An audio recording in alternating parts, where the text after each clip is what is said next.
You're listening to the Options Insider Radio Network, the home of the Options Podcast. For more quality options programs, visit theoptionsinsider.com or search for Options Insider Radio Network in your podcast provider of choice. Listeners can also access all of our programming through our mobile app available in the iTunes and Google Play stores. Select programs are also available via live stream at mixlr.com/options-insider.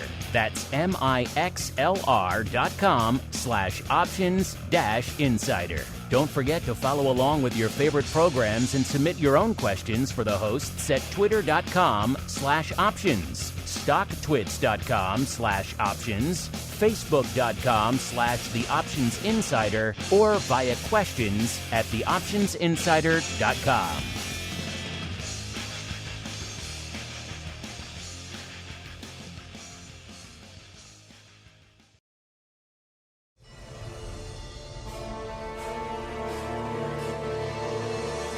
You wanted it. You got it. A radio program that helps teach you options trading inside and out, basic to complex. This is Options Boot Camp. Whether you want to learn how to protect your portfolio, generate income, or even become a master of volatility, your Options Boot Camp drill instructors, Mark Longo and Dan Passarelli, will break it all down for you. If you trade options, you want to be smart about every decision. So why not choose the smartest platform for your trades? At public.com, you can view upcoming earnings dates directly in the options chain. You can queue and execute multiple orders simultaneously. Easily view contract performance over time. And if you have a question about any stock, you can ask Alpha, their AI for investors. But want to know the smartest part of trading options on Public? Earning rebates on every single contract traded. No other platform provides options trading rebates, and they reduce your trading costs to less than $0 per trade. So, make the smart move and switch to Public.com, the only options trading platform where you can earn rebates on every single contract traded. Paid for by Public Investing. Options not suitable for all investors and carry significant risk. Full disclosures in podcast description. U.S. members only. Fall in boot. It's time to get into peak options trading shape. It's time for Options Boot Camp. All right, everybody. That music means we are back once again. Time to talk a little bit of options education. Yes, it's time once again for Options Boot Camp, the premier options educational program. My name, of course, Mark Longo from the optionsinsider.com. Hope you're having a good trading week. It's a intriguing one, to say the least. A lot popping off on the micro in terms of individual names and earnings, and on the macro, the global, the geopolitical front. A lot popping off out there, listeners. So our tagline at the end of the show, more important than ever, stay safe out there, stay frosty. We need you out there listening to the show at the end of the day. If you're not there listening, what's the point? Dan and I are just talking into microphones. Again, if you're having a good time listening to this show, anything else on the network, throw a like, a star, a comment. All that does help new people continue to discover the content. Just like this week, we have Aiden saying, great show, wouldn't mind more EPs. Well, yeah, it's challenging to get one out a week for this show, quite frankly, Aiden. Luckily for you, we have a full network of other shows out there, nearly a dozen shows, so you can usually get 1 to 2 shows a day from us on the network. So if you need more, that's why I've always said, make sure you're subscribing to the full network. There's 17 plus years of content for you, usually a couple of shows coming at you a day. This week in futures, options, crypto, vol views, all sorts of fun. The option block twice a week. Just did a live one from the SIBO on Monday. That was really fun. Check that out if you are so inclined, with some special guests. All sorts of fun there, listeners. So if you like what you hear, again, join Aiden and throw in a like, a star, a comment. And of course, if you want to go above and beyond, you want even more content. Let's say you wanted to get access to our awesome, far-reaching pro Q&A yesterday with our buddy, the Last Emperor from Fidelity. You want to join us on Friday for a little bit of options oddities, live streams, everything else, theoptionsinsider.com/pro. So if you want the more EPs that Aiden and other people want, that's another good place to go. As we go around the horn, see who's joining us today, I am pleased to welcome back once again. His streak is now unbroken here for a decade or so. He is the black-headed one, Mr. Dan Passarelli from Market Taker Mentoring. Mr. P, welcome back to the show. How go things in P-Town, sir? Hey, man. Things are going great over here. Can't complain. And just here watching the volatility play out. Yeah, a little bit of fun playing out there, which leads us right into our topic this week. It is time for some options drills. Colin Boots. Time for our favorite pastime, option drills. We're going to take the strategies learned during the show and teach you how they can be employed to achieve a specific objective. Do you hear me? Yes, sir!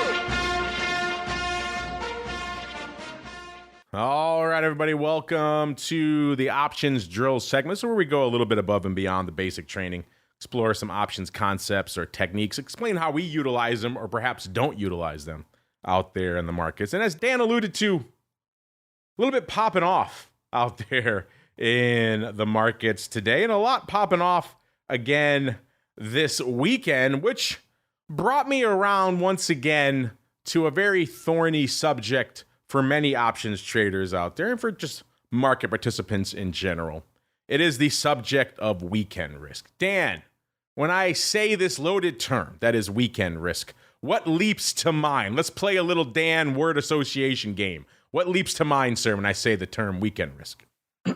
Well, that is, you think of overnight risk, just like gap risk, like, what happens if some political event or something happens overnight? Well, the weekend has 3 days for that kind of thing to happen. Overnights 3 times in a row. And, you never know in this crazy world. So weekend risk has always been an important thing and kind of feels like it's more of an important thing nowadays.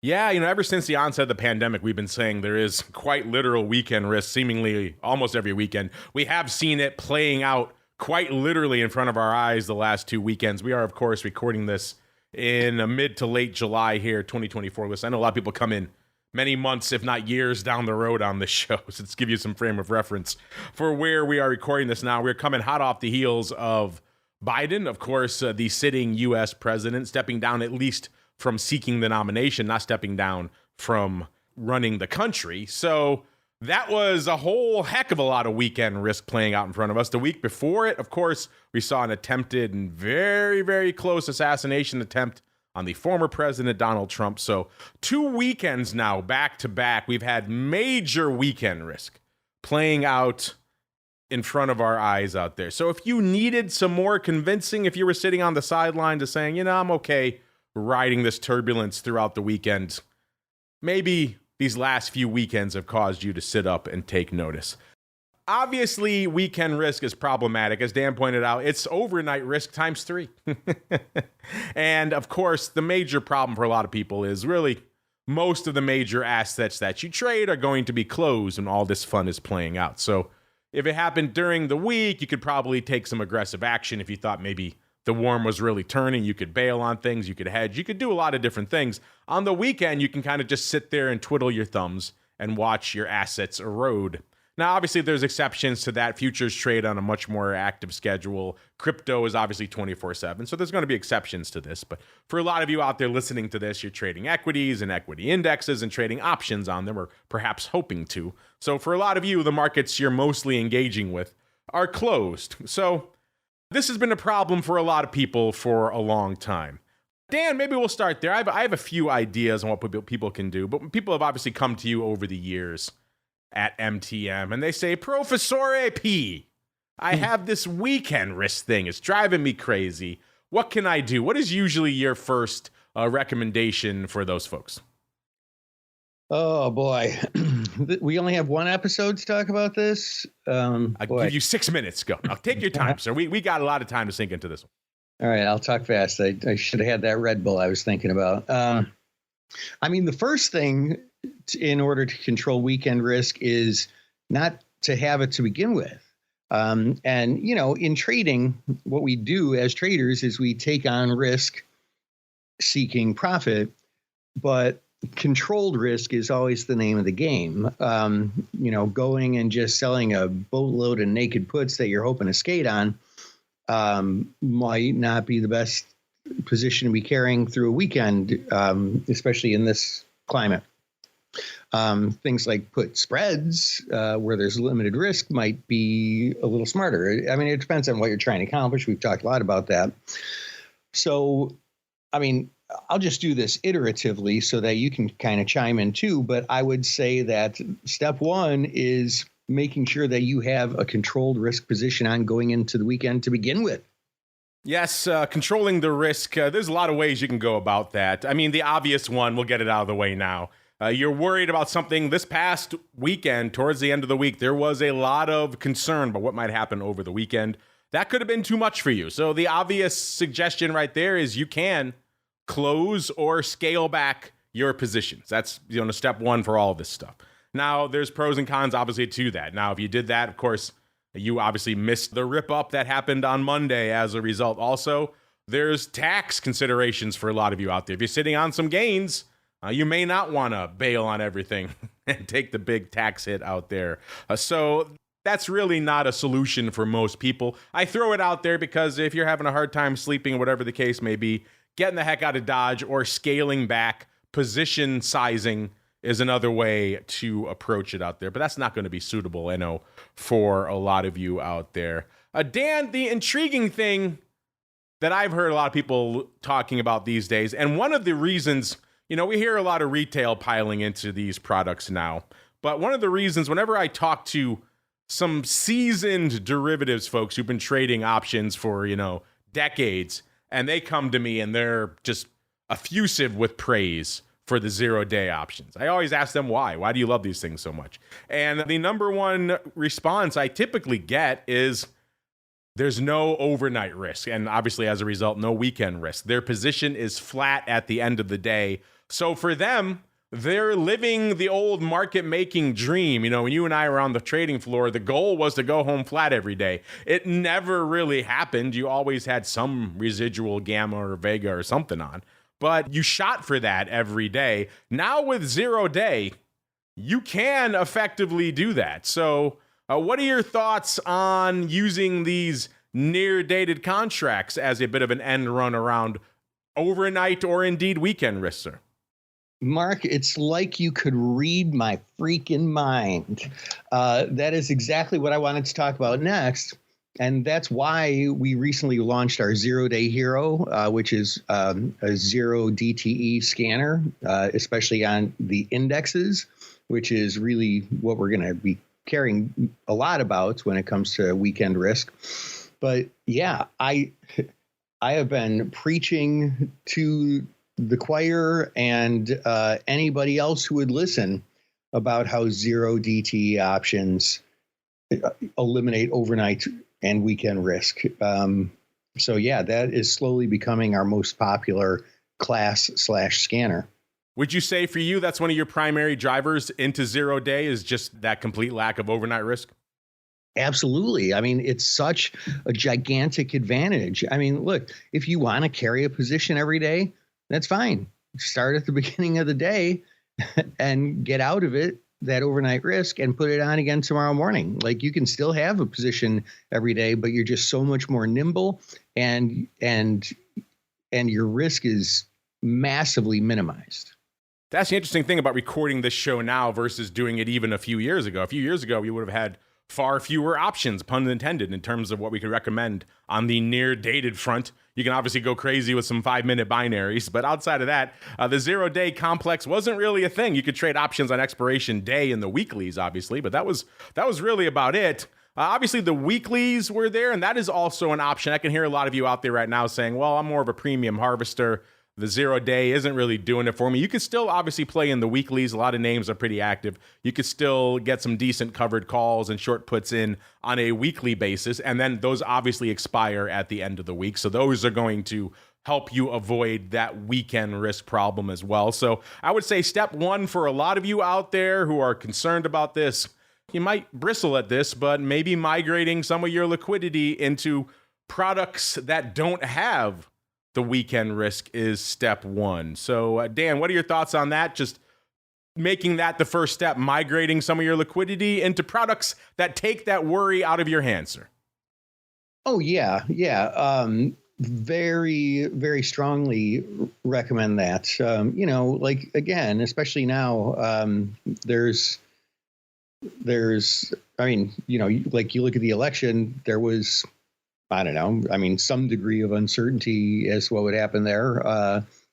It seemed like maybe things were solidifying one way or another, but now there's a whole new candidates and there's a whole new, who's the vice president? We don't know really anything about policies. Like, I think that there's, proposed policies of Harris. And so if for sure she's even going to be the candidate, like there's a lot of uncertainty right now, and having 3 days, like that news cycle never sleeps. So 3 days to not be able to trade, big deal. Yeah, just a lot to unpack there. I do think also post-pandemic for a lot of people, just the ability to sleep at night has become more valuable for a lot of them. There's other stresses, other risks going on in society. They maybe don't need a little bit extra in their portfolio. So a lot of people maybe in the past wouldn't have been intrigued by a product like this are now starting to gravitate towards it for that exact reason.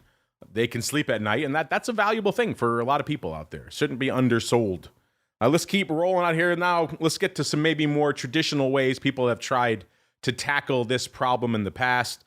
Pre-0-day bonanza, people were still tilting at this windmill. They continue to do so today outside of 0-day. Some of the other attempts people have made at this, obviously. And now, again, as Dan mentioned, we're focusing mostly on the broad portfolio stuff. So you're talking your broad indexes. You could apply a lot of this to single names as well, but it's obviously going to vary depending on the name you're talking about and how the skew looks out there and what the vol is and liquidity, all those other things. So we're mostly talking about broad indexes, but you can apply a lot of this to single names, at least some of the larger ones. But so a lot of people looking at weekend risk, they don't want to dump, let's say, their SPY or SPX portfolio going into the weekend. So what do? They look into hedging, right? And that's probably number one for a lot of people going out there trying to avoid some weekend risk. So now your options, what do you have? You have effectively some longer term stuff. That's not really going to work for you for the weekend. It's not going to give you that gamma you really need to hedge it. So you're going to have to go near dated, not even really a month. You're probably going to have to go out into the weeklies for a couple of reasons. First off, you want that gamma to really kick in.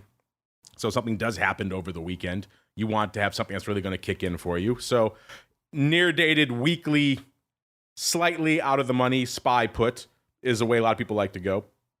Pros to that, of course, if you get that shock to the system over the weekend, assassination attempt, whatever the heck is going on, you are going to get a nice little pop in that put on the open on Monday. You're going to have vol popping, you're going to have the S&P selling off. It probably will work, but that's going to be very few and far between. Most times you're going to do that, even if you try to time it perfectly. So you're buying right near the closing print on Friday, you're opening and selling it right on the opening print on Monday. So all you're really trading is the weekend risk. You're not doing any intraday nonsense.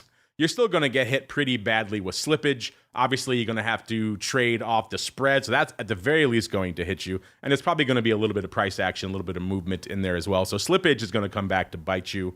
And so most of the data you're seeing on this, and again, it might be fun to, next time we bring Matt back on, he's the king of the back tests, to have him crunch some real world numbers for you folks in terms of going back over time, how something as simple as buying a SPY, let's say 5% out of the money put on the close on Friday, dumping it immediately on the open on Monday, how that works out. I've seen a lot of data. I've done some of this myself where I could say pretty reliably that it's not that great, but it might be fun to have some exact numbers. Maybe we'll look for that for a future episode out there. So your first probably go-to strategy for doing this, and if you're really worried, you could certainly spend that money. Just be prepared that whatever you spend for that SPY out of the money put right now, most, if not all of that money, probably going to go the way of the dodo. Dan, what are your thoughts on attempting to hedge weekend risk with a weekly, let's say, SPY or SPX or Q put, sir?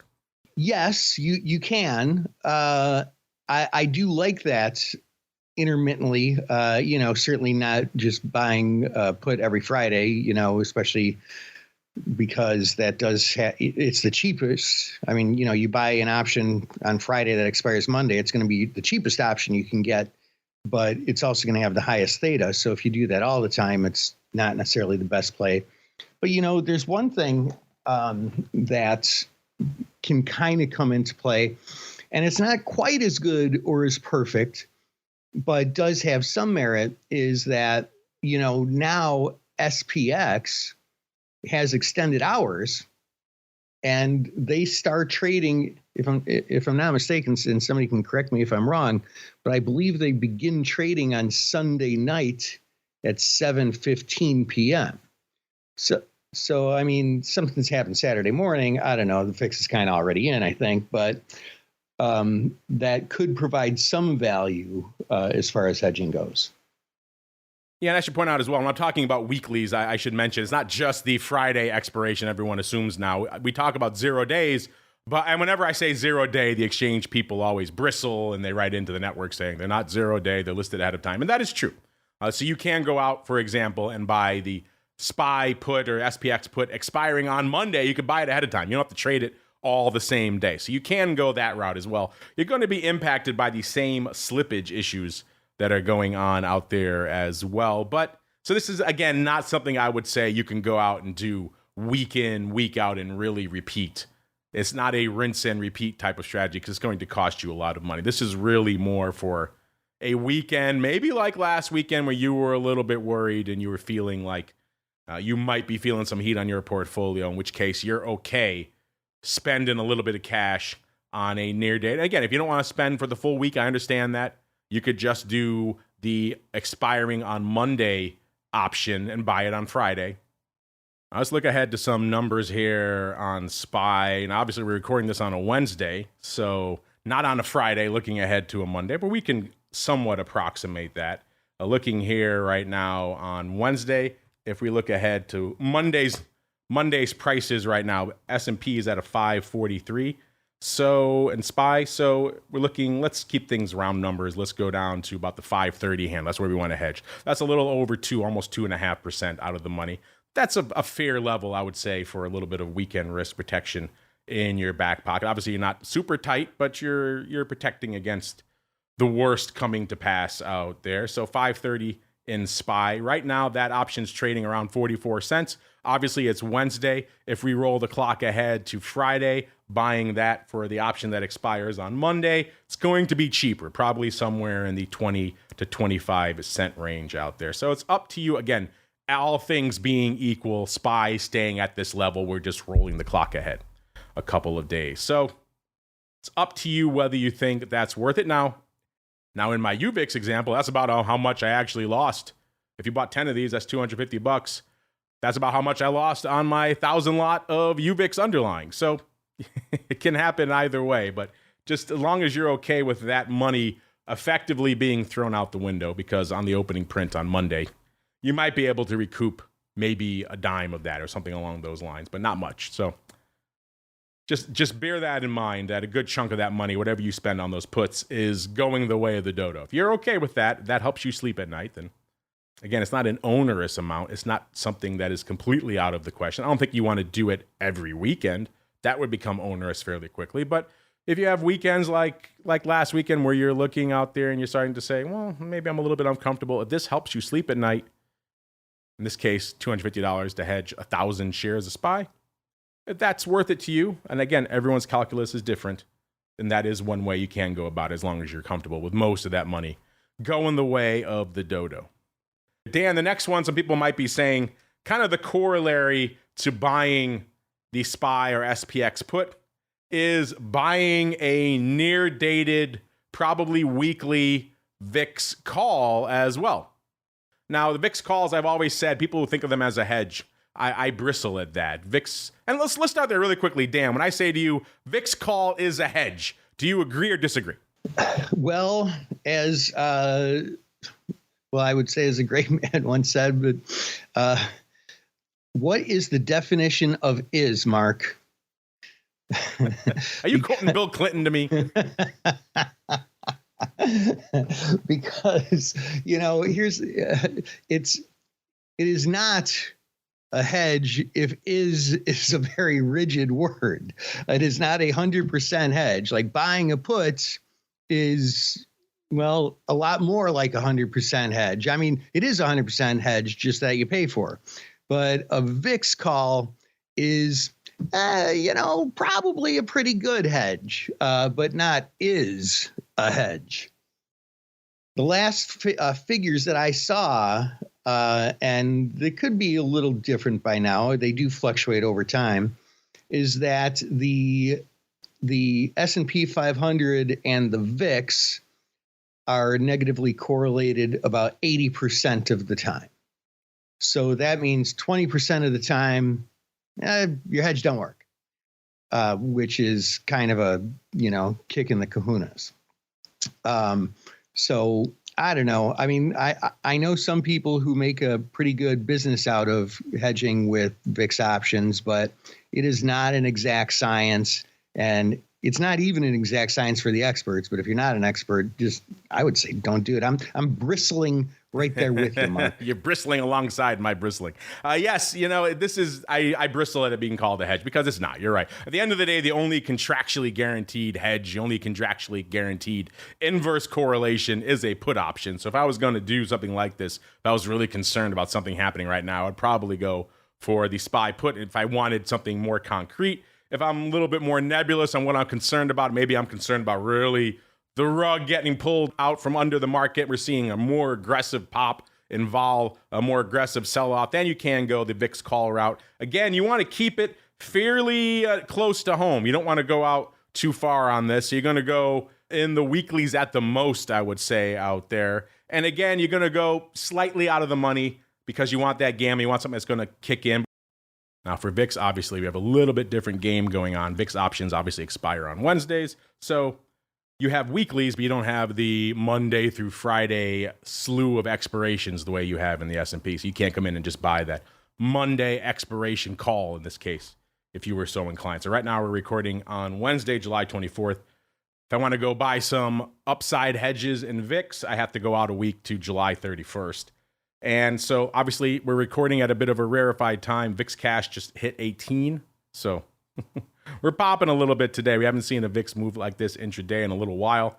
So it's going to skew, pun intended, some of the numbers I'm going to throw at you here, listeners. But if we go out a full week, now obviously you wouldn't be going out a full week on Friday. You'd be going from Friday to Wednesday, and you could obviously close it on Monday. But just bear in mind, here's some of the prices we're seeing real world right now. With VIX cash at an 18, again, you have to look at the futures to really know what's going on in VIX options. But VIX cash gives you a sense at 18. We're looking at the 22 calls, so 4 handles out of the money going out in a week. They're offered at about 43 cents right now. So if you go 23 calls, they're at about 36 cents right now. So you're still talking more money than we were just talking about for the SPY puts.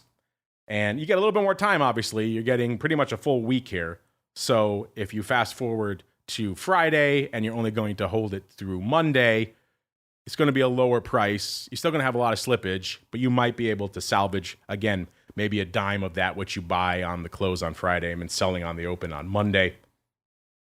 There's usually a little bit of a bid left in VIX call. So all of that 40 odd cents or maybe 30 odd cents whenever you buy this may not go the way of the dodo, but it could. So just bear that in mind. You have to be comfortable with any of these trades. You have to be comfortable with most, if not all, of what you're trading going the way of the dodo, which is why, again, that UVIX trade is interesting and or appealing for a lot of people out there.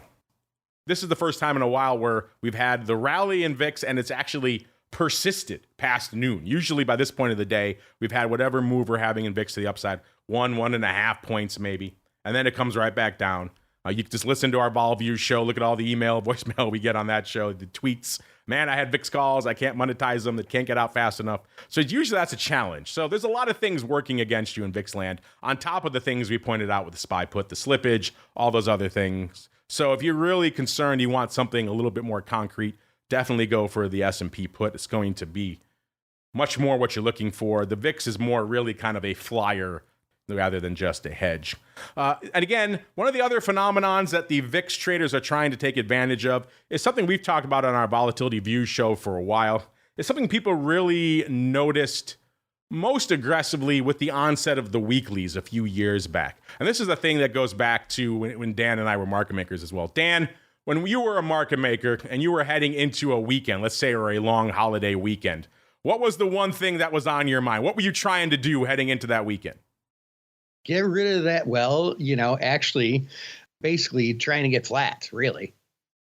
Yeah, you were trying to get rid of your decay. You wanted to dump options so you didn't have to pay for that weekend, listeners. And so market makers haven't really changed. They don't want to pay for weekends, so they start taking that weekend out, quote unquote. They start dumping their options usually ahead of the weekend. If it's a long holiday weekend, they might start as early as, late Wednesday, early Thursday. So you see the vol starting to come in, people lowering markets, hitting bids on things going into that weekend for that exact reason. What happens is that, and we really noticed this aggressively in the early days, like we said a few years back, of the weekly options, is that starts to get overdone towards the end of the week. And you have people hitting bids on the latter portion of Friday afternoon, where really the weekend is already gone at that point.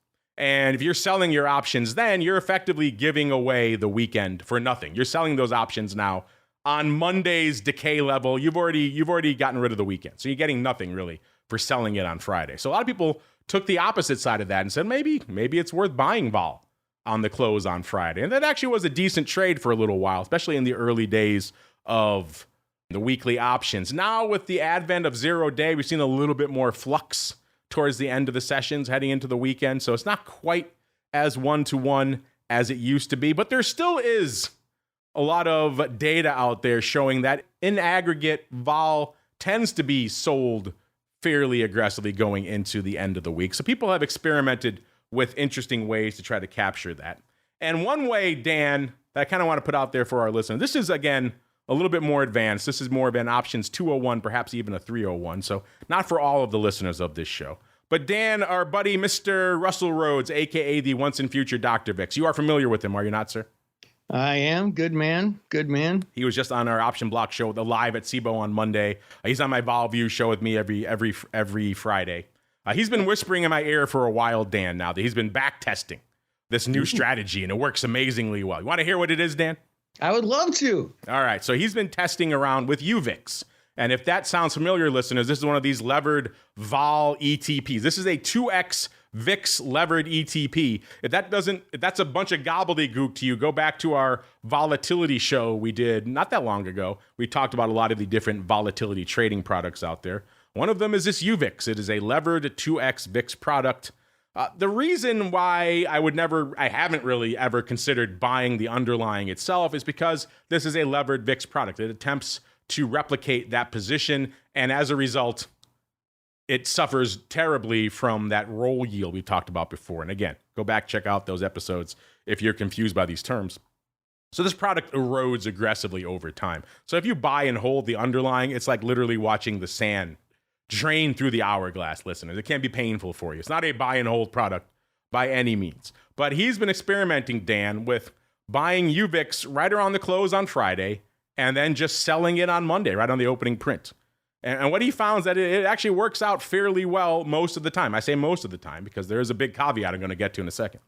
But he's been back testing this and then actually trading it himself in his own account. And usually, again, getting back to some of that weekend effect, if it's a quiet week going into the end of the week, VIX and indeed UVIX usually get hit. And then through some of the machinations of VIX, usually you see an effect on the opening print for VIX where it's called getting the weekend back. The market makers readjust. They realize, we kind of crushed VIX maybe a little bit too aggressively going into the close on Friday. And the opening print is usually up, barring some other adverse development in the markets. The opening print for VIX on Mondays is usually slightly up. And that's, again, the weekend typically coming back in. So he's been trying to take advantage of that with this strategy by buying on the close, selling on the open, and has worked out. He's up a bit on this strategy. So he was whispering in my ear again, Dan, last week about this strategy. You have to try it. So I thought last weekend, what a better time to try it than then, right? We had very literal weekend risk. We had the strong possibility that the president may step down from his ticket. And so I thought this might be a good time to try it. So I was working some bids in UVIX, and I ended up buying UVIX at 612, right near the close. I was surprised. Russell actually bought it a couple hours earlier at 618. That's a lot more intraday risk than I want to take with a product like UVIX. I want to really do this as a purely weekend style trade. So I bought it pretty much close to the closing print. I talked my buddy, the Rock Lobster, on the Options Oddity show into doing it as well. So he bought it for 610. He got a little bit better fill than me, the bastard, right at the end of the day. So we both got into it. I was at the summit on Monday there. I was talking to Jim Carroll at Fixologist on Twitter. He also bought some UVIX. A lot of people had UVIX in their back pocket this weekend. And then what happened, Dan? The news comes out. Biden announces he's stepping down on Saturday. No real announcement of endorsing Kamala Harris there. That was still to come. So everyone thought, okay, well, maybe we're going to get some juice out there in the vol. And of course, the opening print comes on Sunday. And what happens? Market's up. Vol is getting annihilated. And this is one of the few times in all the times that Russell has been trading and tracking and back testing this strategy, Dan, that it lost, and it lost hard. So I ended up dumping my UVIX. I got out right away because, again, UVIX, it's kind of like liquid napalm, listeners. It can explode, it can be fiery, but it's also going to just run right through your hands and burn on the way down. So you don't want to hold it. If the trade you have is not working out, you want to get out of it right on the open because it's only going to erode. And that's exactly what happened. I ended up bailing on it right on the opening print around 585. I think it closed on the day below 5.5, maybe a 5.25. It got annihilated. So this was, of course, the time everyone dove into this trade, Dan, and it's the worst performance it's had yet. So when I saw Russell on Monday, he's like, "Are you going to kick my butt?" And I was like, "No, I'm fine." But it was kind of funny. Everybody gave him a hard time because he talked us all into this trade. So I want to point that out to you. It's not a foolproof strategy by any means, listeners. And there were some aberrant conditions this week. UVIX and vol actually went up going into the close on Friday. So sometimes if it's overdone, they might be taking the weekend back out on Monday. Maybe they think they overdid it on Friday. And so the event happened. They're not concerned anymore. They're taking the weekend, the ball out. That's exactly what they did on Monday. Of course, they're bidding it back up now. So if you had held UVIX for a few days, which again, I don't advocate at all, then you would be doing all right. In fact, I think it's back up to close to unched where I had it from Friday. So it takes this kind of Herculean move to lift UVIX again. That's how hard it is to get going on that product. But that is one thing to keep in your back mind to experiment. Even that, I joke about getting hit. I bought 1,000 shares at 612. I dumped them at 585. So $270. It's not expensive. It's not cheap, but it wasn't the worst. If you buy options on most of these products, all that money is gone anyway. So it's just one other thing to float out there. Dan, what are your thoughts on using a product like that to try to play the weekend risk game in VIX and try to get a free or a low cost bite at the apple for hedging your weekend risk?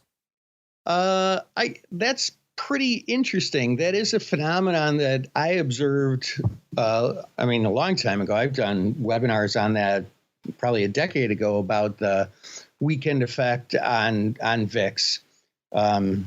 Because, basically I don't think you touched on exactly it. If you did, I missed it. But what Mark's talking about is like the VIX calculation is like, a bunch of numbers on a piece of paper.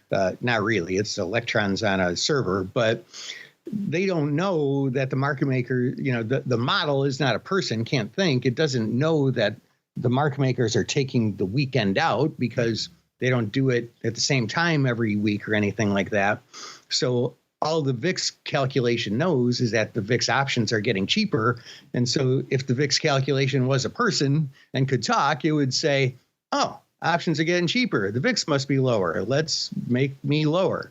But then on Monday, when the days are on the right number of days, which is the same number of days they were on Friday, but it's 3 days later, then the VIX looks a lot higher, and that's the effect that Mark's talking about.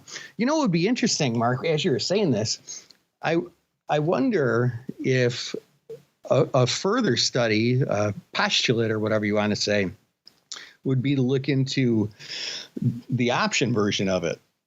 I wonder if the volatility of volatility has any impact over, from Friday to Monday. Like, would it be better to buy the shares or buy the calls or sell the puts? Yeah, I thought about that too, and I did do some rough workshopping of that as well. The problem with UVIX is it's getting better, but it's still not the most liquid of products. So you're going to get hit on slippage on that. So that's the problem. The ADV is growing. It used to be sub 10,000 a day, 5,000, 6,000. It's getting up north of 10,000. It did 20,000 one day last week. So it's getting better. That problem is mitigating, but it's not quite there yet. It's not like, at the money SPY where you could kind of get in and get out, and you're going to have some slippage, but you can usually do all right. With something like UVIX, you're going to have to lift offers and hit bids, and it's going to be painful. So that's I did think about that as well first, because that's usually my go-to. I don't want to touch this UVIX underlying. It's toxic poison, right? But the reason for that was because of the slippage. If the liquidity improves, that might be an interesting way to go about it. But yeah, that's something I have been mulling over as well, and maybe we'll add that corollary to the list of back tests. Maybe we'll add that to the homework we're going to give Matt for a future show. Maybe Russell have him back test the options. But I'm looking at it right now. The liquidity is still not there. But an intriguing idea nonetheless. Before we run out of weekend risk for this week, any other ideas or strategies or just tips and tricks you want to share with the folks, Dan? Geez, man, we covered a lot. No, I mean, that's good. If I think of anything else, it'll probably be enough for a whole new episode. So might as well hold off. We'll save it for then. As we keep on rolling, listeners, it is time for the Market Taker Question of the Week.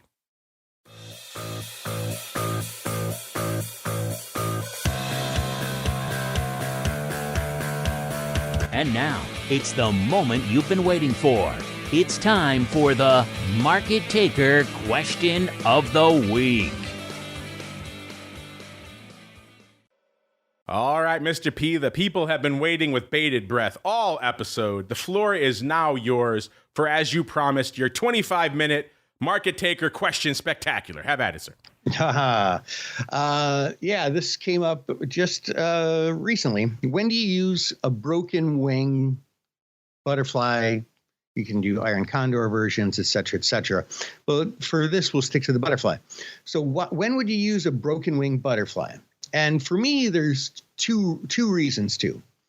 One is just by necessity, like you want to do a regular butterfly, but the strikes aren't there. Like, maybe the stock's at 100 and below 100, they're $2.50 wide strikes. Above 100, they're $5 wide strikes. And, you want to do 250 wide. So you do that on the put side, but you do $5 wide on the call side. There's one reason right there. And that's just out of necessity. I want to do it a different way, but I can't. But then the other way is, when one side is wider, you get less risk on one side, more risk on the other. So, the intentional way to do it, where it's not just by necessity, but like actually desiring to do it, is when I'm less worried about, say, the downside risk, but I'm a lot more worried about losing money if the stock goes up too much. Then I'll rejigger it so that the top side has a lot less risk if it goes against me, and I'll accept more risk on the downside. So there you have it. That could be a whole episode as well. All right, there you have it indeed for this week, listeners.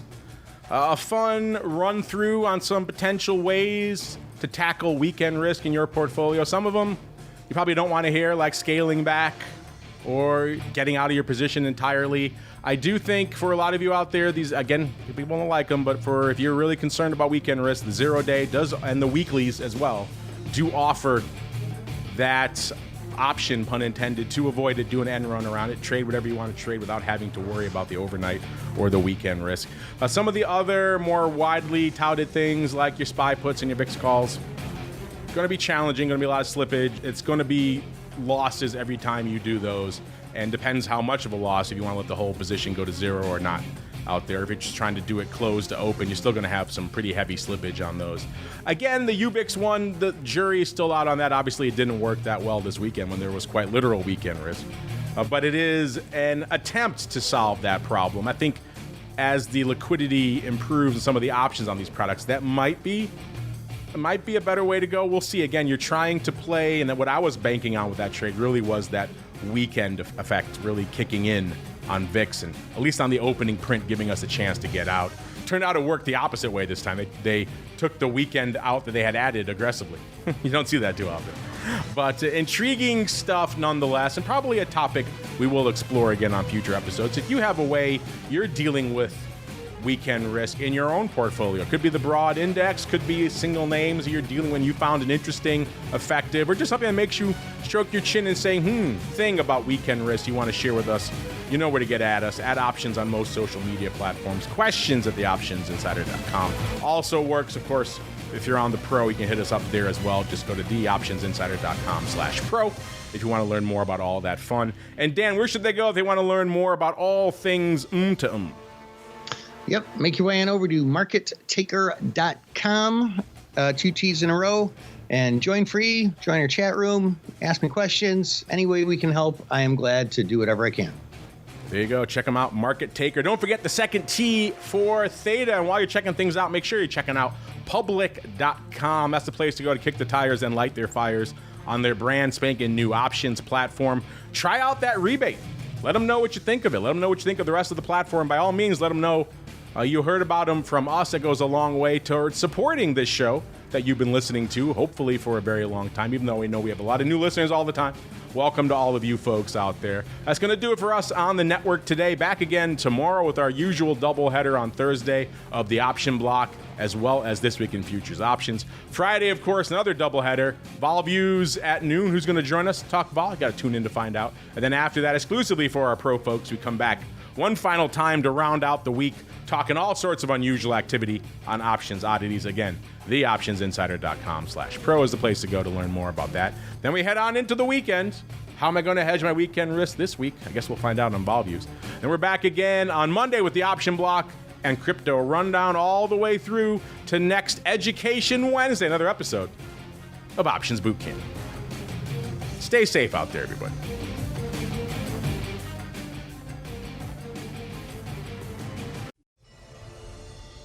Check out public.com if you want to literally earn money to place options trades. There are no commissions or per contract fees. And Public gives you a rebate of up to 18 cents per contract traded. Discover why NerdWallet recently gave options trading on Public 5 out of 5 stars. And start paying less than $0 to trade options. Only at public.com. Paid for by Public Investing. Options not suitable for all investors and carry significant risk. Full disclosures and podcast description. U.S. members only.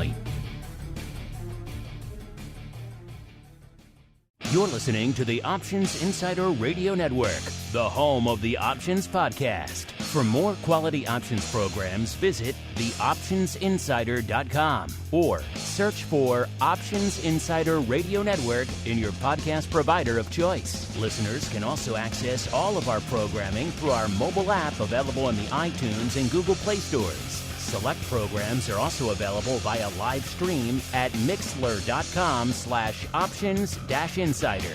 That's mixlr.com/options-insider. Don't forget to follow along with your favorite programs and submit your own questions for the hosts at twitter.com/options, stocktwits.com/options, facebook.com/theoptionsinsider, or via questions at theoptionsinsider.com.